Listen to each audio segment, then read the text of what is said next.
Entergy provides much more than power.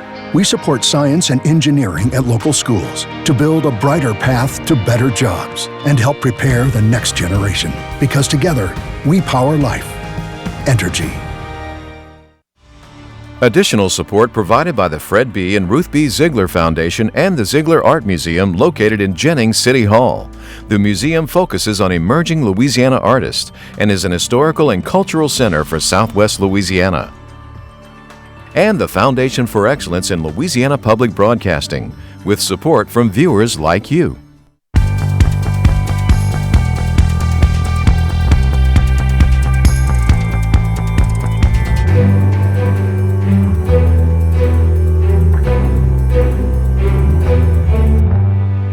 John Bel Edwards got 57% of the vote in Jefferson Parish. Reasons why John Bel Edwards was reelected. How sweet it is!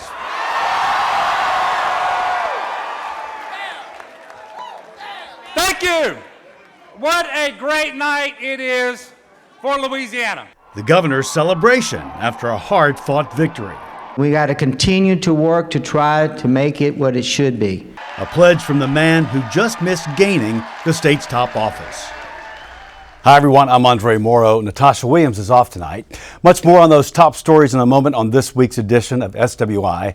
But first, a look at some of the other stories making headlines across Louisiana. A judge sentenced ex-LSU student Matthew Nakant to 5 years in prison for the 2017 hazing death of Max Groover, but suspended 2.5 years of that term. The sentence also carries 3 years probation and 1,000 hours of community service upon release. Nakant did not testify at the trial, but several witnesses who did say he disliked Groover, wanted him cut from the fraternity, and played a central role in the deadly hazing. Groover was an 18-year-old Phi Delta Theta pledge only weeks into his freshman year at LSU. Trying to get a driver's license, a hunting or fishing license, or even report a case of child abuse online was almost impossible much of this week when an attempted cyber attack shut down most of the state's government websites and email systems. It happened 2 days after state elections. The online attack has caused huge problems at the Office of Motor Vehicles as the state's Tech Services Office works to get things back online and the OMV open for business. Louisiana is reporting its first death from a vaping-related lung injury. The State Department of Health says the person who died was among 30 people with the ailment. The department is strongly advising people against vaping. Since March, there are more than 2,000 illnesses reported nationwide from vaping, but the Centers for Disease Control have not found a single device, ingredient, or additive in common. They are investigating a thickener called vitamin E acetate used in THC vapes. The state agency says 17 Louisiana patients reported smoking a combination of nicotine and THC. Legislation from Senator Bill Cassidy that would send more federal offshore oil money to Louisiana won approval this week from a U.S. Senate committee. Cassidy's Coastal Act increases the percentage of revenue sharing under the Gulf of Mexico Energy Security Act, or GOMESA. The increase from 37.5% to 50% would bring the offshore percentage in line with onshore energy production. GOMESA is an important source of money for the state's $50 billion 50-year master plan to deal with coastal erosion, rising seas, sinking land, and hurricanes. The re-election victory by Governor John Bel Edwards has assured Democrats of an all-important place at the table when political maps are redrawn after the 2020 census for future elections to Congress and the state legislature. Republicans, who already control the House and Senate, had hoped to consolidate power by defeating Edwards.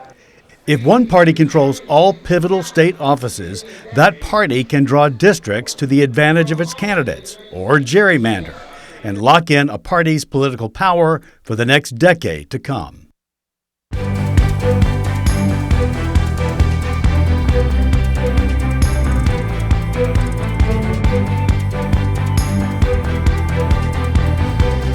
Well, the governor ended this week with his first news conference after election night. He outlined goals and priorities for his next term, and among the things he talked about was gerrymandering, the manipulation of political maps to favor one side over another and essentially waste votes. We need to make sure we have maps where voters choose their officials and not the other way around. We just need fair maps. And you know, sometimes you can just look at a map and you see the irregularly shaped districts and you know something was at play. The governor also talked about a phone call with President Donald Trump. Trump vilified the governor throughout the campaign. Now that it's over, he offered his congratulations to Edwards and said he looked forward to working with them to move Louisiana forward. On next week's SWI, we will recap the governor's goals for the next 4 years that he outlined in this news conference. Of course, there's been nonstop analysis and unpacking of the runoff race for governor, and the guest speaker at Monday's Baton Rouge Press Club gave his take. Dr. Albert Samuels from Southern University. He is chairman of political science at the Nelson Mandela School of Public Policy and Urban Affairs at Southern. One of the first things I want to mention is turnout. The turnout in the runoff election on Saturday was 50.7%, according to the unofficial tally from the Louisiana's Office of the Secretary of State. That's about 5 points higher than on the October 12 primary. Specifically, African American turnout was higher during the runoff, and for Democrats, that's important for John Bel Edwards. John Bel Edwards, during the October 12 primary, about 27% of the electorate was African American. This is probably one of the reasons why they were not able to win the October 12 primary outright. So they were able to get that number up, specifically in Orleans Parish, which was key, East Baton Rouge Parish, and also in Caddo Parish. So that was very, very important. Out of Orleans Parish, of course, John Bel Edwards got over 100,000 vote lead, winning that parish 90% to 10%. Also, there was a big uptick in East Baton Rouge Parish compared to what we saw on October the 12th. So certainly that was one of the elements that had to happen for John Bel Edwards in a closer race for him to win, is to have larger African American turnout. Not only did John Bel Edwards win in some of the traditional Democratic places, urban cores like Shreveport, Baton Rouge, and New Orleans, but John Bel Edwards also carried Jefferson Parish, and who's been a student of Louisiana politics, for the last 50 years or so. This is a big deal. This is a seismic shift in Louisiana politics. Jefferson Parish, in many ways, is like the cradle for the modern Republican Party in the state of Louisiana. John Bel Edwards got 57% of the vote in Jefferson Parish, and Jefferson Parish had the second highest turnout in absolute numbers in the entire state, other than East Baton Rouge Parish. So that was another factor in John Bel Edwards' victory, was winning in Jefferson Parish. There is the issue of Donald Trump. What was the Trump effect? This is literally and metaphorically the elephant in the room. Of course, obviously, Eddie Rispone, and unless you were under a rock during this entire campaign, he attached himself to Donald Trump as if that was his umbilical cord. He ran as the Trumpiest of all the candidates. He tried to nationalize the race. He talked about immigration. He talked about sanctuary cities. He accused John Bel Edwards of releasing dangerous criminals onto the Louisiana streets, et cetera, et cetera. The president himself, of course, made 3 trips to Louisiana, 2 during the runoff, in Monroe and also in Bossier City. it appears that the Trump effect was mixed.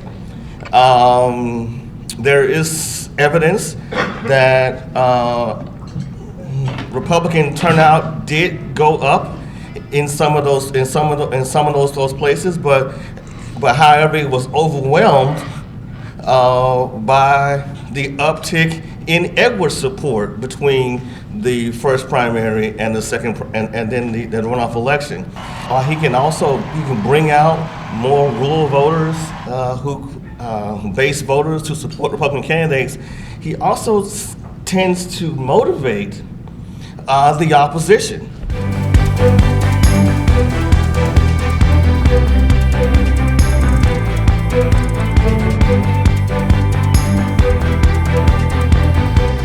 Well, it was election central in Baton Rouge this past Saturday night, with both the Edwards and Rispone camps filled with supporters who waited for the returns to come in.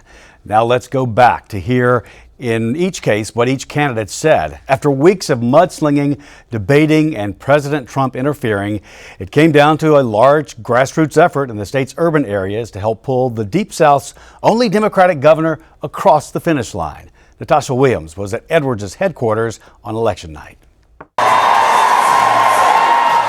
The enthusiasm was hard to contain. When the final numbers flashed across the screen, supporters of Democratic Governor John Bel Edwards were overjoyed.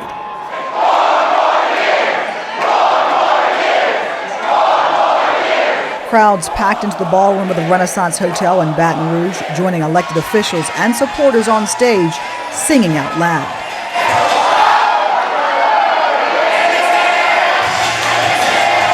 Even the governor's normal measured decorum matched the accomplishment. How sweet it is!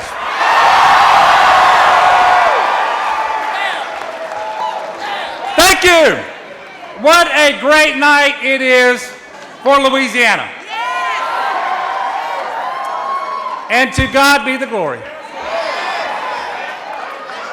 My love for this state deepens with every day that I have the honor to serve as your governor, because every day I get to meet more Louisianans who remind me how blessed we are to call this great state home.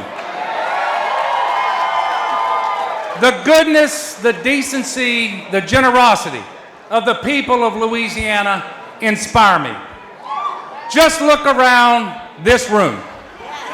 This room looks like the great state of Louisiana.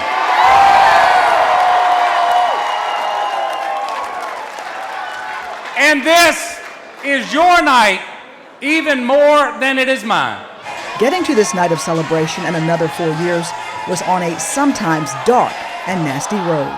6 women reported Johnny Anderson for sexual Ads by Rispone and his supporters nationalizing the campaign and making claims the Edwards camp called outright lies. Not when you're a woman like me. And President Trump launching himself squarely in the middle of the campaign, making 3 trips to the state to support Baton Rouge businessman Eddie Rispone. On this trip to Monroe, the commander-in-chief telling a packed civic center John Bel Edwards has got to go. He violated your sacred trust and can never be trusted again. He raised your taxes, and he's done nothing about your car insurance. In victory, the Deep South's only Democratic governor thanked supporters who went the extra mile. You didn't just vote for me. You voted for 4 more years of putting Louisiana first.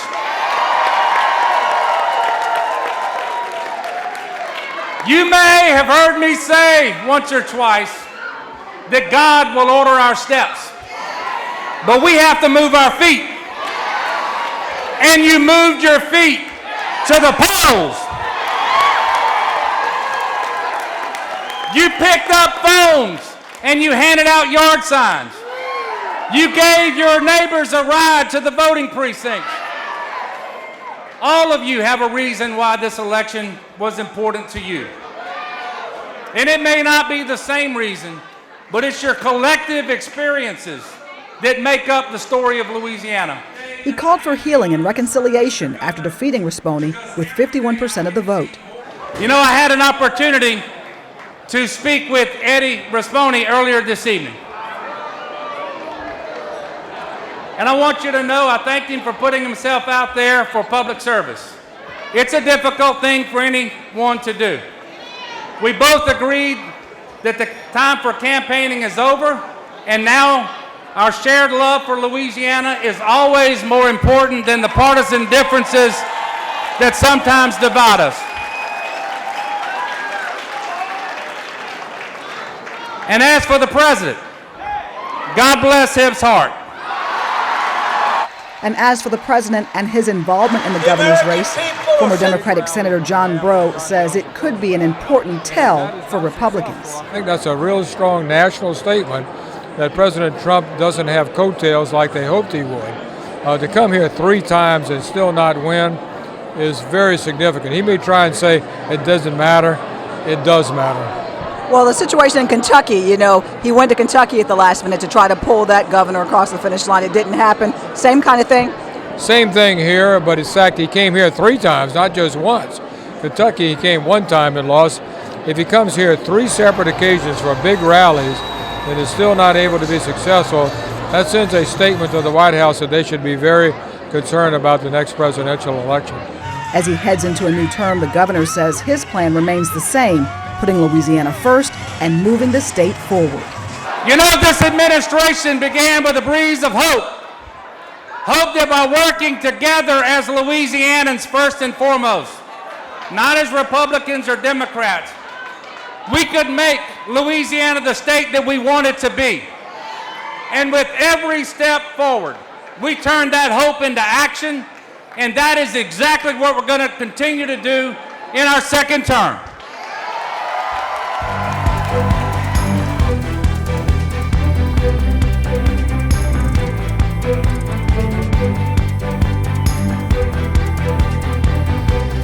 Well, precinct after precinct, as votes came in, it was Rispone ahead of Edwards much of election night. But as all the votes came in, the numbers came up just short of what Rispone needed. His supporters packed a ballroom at L'Auberge Casino and Hotel in Baton Rouge, and I was there.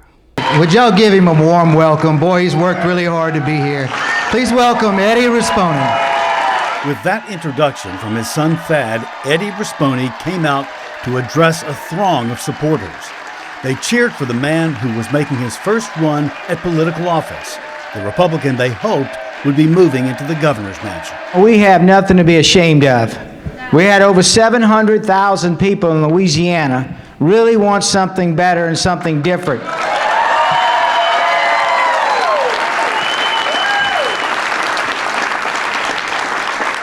Many of y'all work very, very hard, and I appreciate that. It's very humbling to know that we have that many people really want something better. You put a lot of your treasure in this, you put a lot of your time and your heart, and you were doing it for the right reasons. And we're going to continue to do that. We're going to work in this state. We're going to make sure that we do one day make this the best state it can possibly be, not be last. And we're going to continue to do that. God has blessed this state. We know it. We have such an incredible state here, such blessings that God has given us, and we got to continue to work to try to make it what it should be. I am disappointed, I'm being very honest, but I want to tell you, I'm grateful to Linda. She has been incredible. In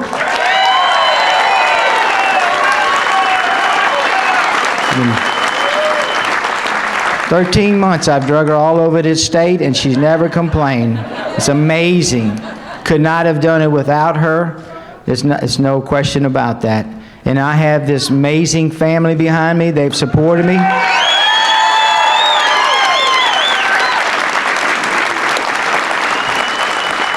That's the foundation of life, Lord. It is truly. You know, to grow up with a beautiful family, a loving family that taught us about Christ, taught us about work and responsibility, also taught us to be grateful for the blessings we receive from God. And so there's no regrets there. When you try to serve Him, you do the best you can. And that's what we've done. We've worked very hard. You work very hard. And I'm grateful for your friendship. I'm grateful that you love this state and you want to see it do better. Thank you. Give yourselves a round of applause, please. I was being interviewed by Fox a couple of days ago. And the gentleman that was interviewing me, it was Thursday morning before President Trump came. By the way, can we give President Trump a round of applause?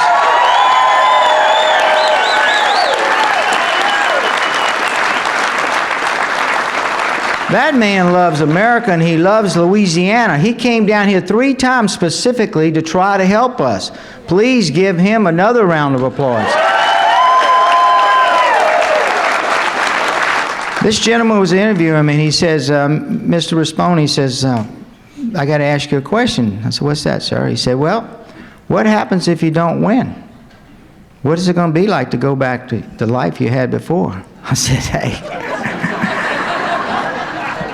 I'll tell you, fella, I had a pretty good life.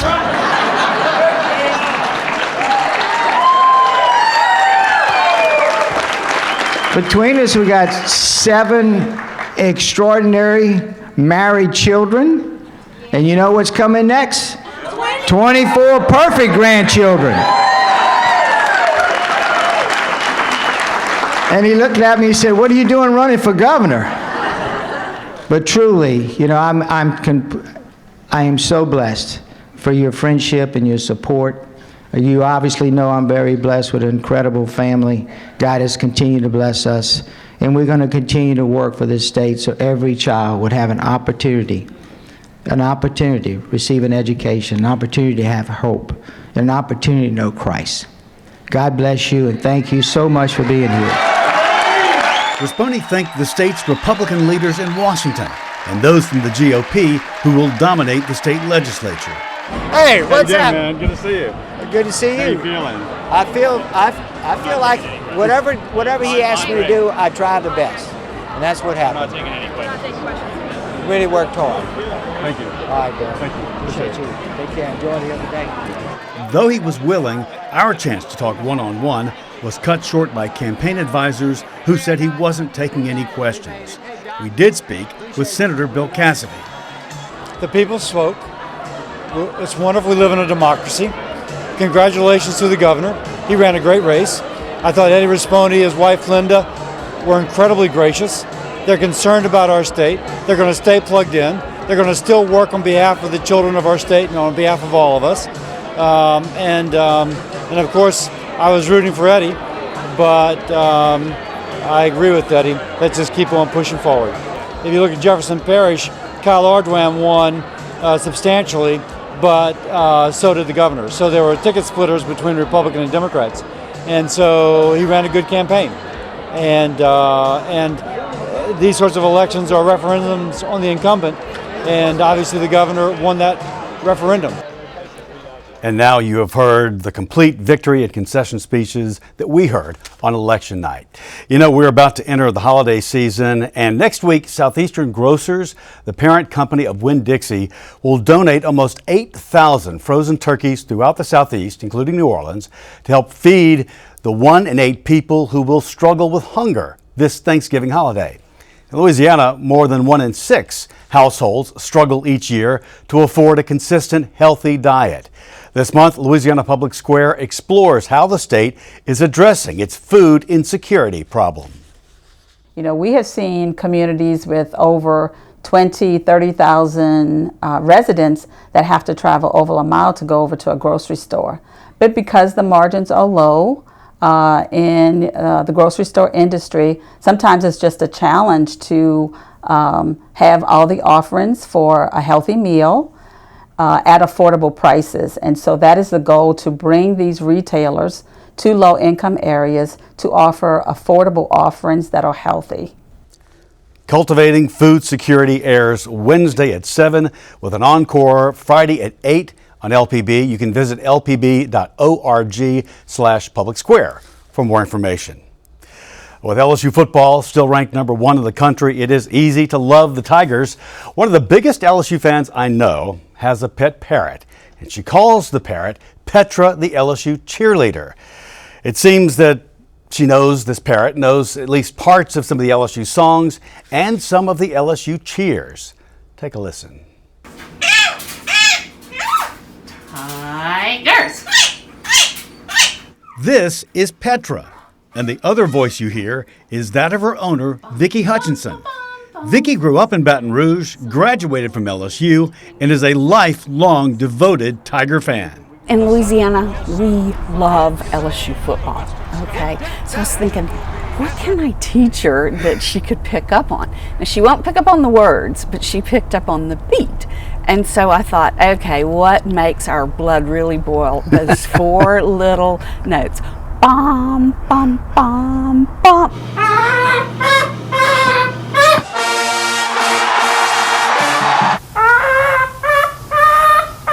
She is what they call a blue crown conure, and they're not known to talk. Not known to talk. Not known to talk, no. But with her, you have to say things kind of over and over again. And sometimes just if you're doing something, she's going to pick up on it. LSU Tigers. You being a pretty bird? Pretty bird, pretty bird. Bum bum ba bum bum bum bum ba bum.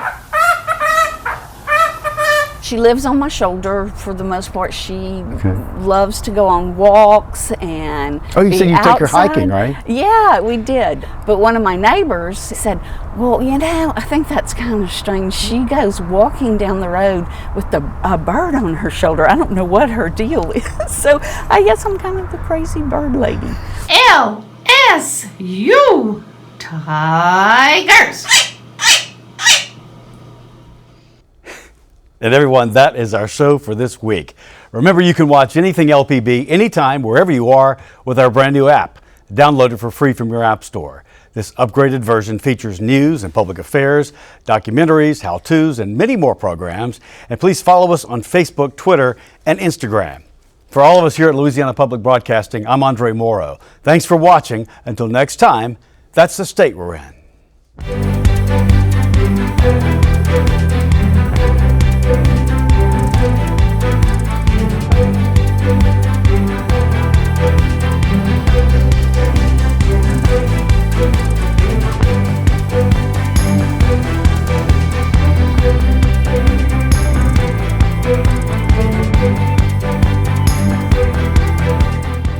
Support comes from Entergy provides much more than power. We support science and engineering at local schools to build a brighter path to better jobs and help prepare the next generation. Because together, we power life. Entergy. Additional support provided by the Fred B. and Ruth B. Ziegler Foundation and the Ziegler Art Museum located in Jennings City Hall. The museum focuses on emerging Louisiana artists and is an historical and cultural center for Southwest Louisiana. And the Foundation for Excellence in Louisiana Public Broadcasting, with support from viewers like you.